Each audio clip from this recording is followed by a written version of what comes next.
Hey guys, it's Hayley. So I'm here today to share with you this wig that I have on today. It's from Outre, the Perfect Hairline collection in the style Laurel. I have it in the color DRFFCAJUNSPICE. And this is what she looks like. Let me stand up so you can see. She is a 13x6.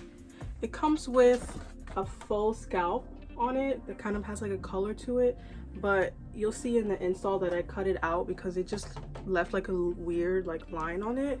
It has 2 combs in the front and 1 comb in the back, and it also has an elastic strap also attached to the back in case you don't want to put any glue or anything like that. It's definitely big head friendly. I got a big head and it fits, and she does shed. Like, I can pull some out and you'll see strands.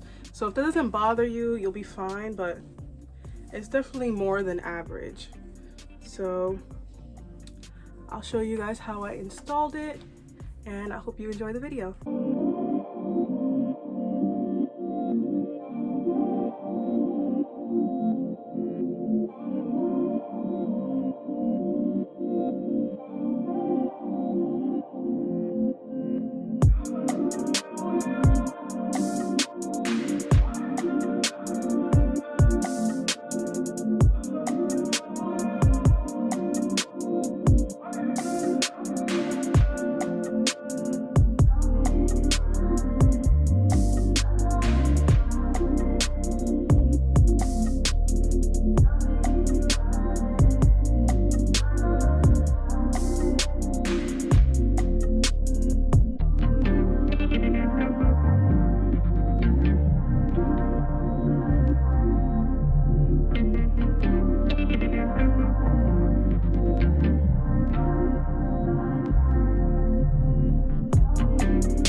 I hope you guys enjoyed the video. I will have in the description box the link of where I bought it, how much it was, and all of that, and all the details. But I really do love this color. Like, it's the perfect, like, they really did that. Like, it doesn't look fake, it's not too shiny, you know, the lace wasn't too thick or anything. It was really, really easy to lay down. So for me, I like it, especially for this time of year, like winter time. Like, this orange ginger highlights, they're for me, they're for me. So I hope you guys enjoyed the video, and I'll see you next time.